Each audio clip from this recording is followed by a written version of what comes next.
నా పేరు శ్రీనివాస్ వడ్డెమాను. సో నేను ఈ ఆపర్చునిటీ తీసుకొని 5 years అవుతుంది. సో మేము కూడా ఇందాక ఆంజనేయులు గారు చెప్పినట్టుగా ఎగిరి గంతులేస్తూ వచ్చి బిజినెస్లో జాయిన్ అవ్వలేదు. చాలా ఫోర్స్ఫుల్గా అంటే ఇంక ఈ బిజినెస్ నువ్వు నా మాట వినకపోతే నీకు నాకు దోస్తాను కట్టాను అన్నంత మాత్రాన అప్పుడు వచ్చి ఈ బిజినెస్ స్టార్ట్ చేశాము.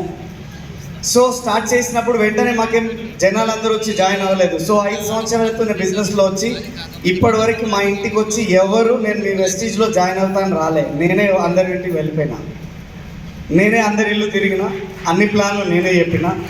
సో ఎందుకు ఈ మాట చెప్తున్నా అంటే 4-5 ప్లాన్ చెప్తాం మనం, ఆ తర్వాత వాళ్ళు ఉండి మేము చేయలేము, ఇది మేము చేసేది కాదు అది దానిసరికి మనం కూడా కూలైపోతాం, బిజినెస్ బంద్ చేసుకుంటాం.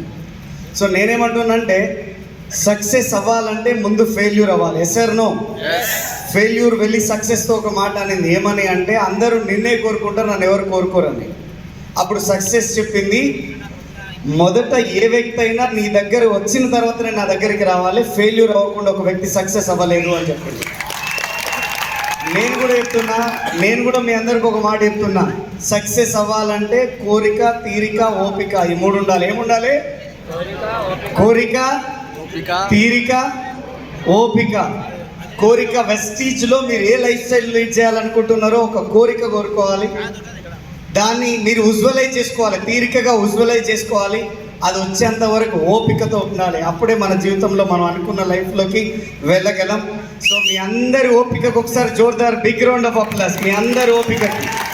ఎంతోమంది వెళ్ళిపోతున్నారు ఇవన్నీ జరిగినాయి. ఎవడైనా పోనీ ఎవడైనా ఉండాలి, నేనైతే కూర్చుంటాను, ఓపిక ఉంది కదా. మీరు కాకపోతే ఇంకెవరు సక్సెస్ అవుతారు? Yes or no? Yes or no? చలో మేము కూడా అట్లనే స్టార్ట్ చేస్తున్నాం. మా మొదట ఇన్కమ్ 164 రూపాయలు స్టార్ట్ అయింది. హైయెస్ట్ ఇన్కమ్ 10 లక్షల రూపాయలు తీసుకున్నాం ఈరోజు. దాంతోపాటుగా దాంతోపాటుగా ఒక మంచి విల్లా కొనుక్కున్నాం 2.5 కోట్ల రూపాయలతో. సో దాంతోపాటుగా రేపో మాపో ఇంకొక 1-2 నెలల్లో భగవంతుడు ఆశీర్వాదం, అప్లైన్ల దీవెనలు, విన్నింగ్ టీమ్ అండ్ వెస్టీజ్ ఆశీర్వాదాలతో ఒక బెంచ్ తీసుకోబోతున్నాం. సో బాగుందా బాలేదా? డబ్బులు లేకపోతే ఎవడరా నువ్వు అంటారు, డబ్బు నుండి మావాడే అంటారు. ఎవడరా అనిపించుకుందామా? మావాడు అనిపించుకుందామా? అలా అనిపించుకోవాలంటే డిసైడ్ అవ్వాల్సింది ఎవరు డిసైడ్ అవ్వాలి? ఎంతమంది డిసైడ్ అవుతున్నారు? ఇంతమంది సప్పుడు వస్తలే, అది నాకు చెవులు కూడా. So I wish you all the best. God bless you. Thank you.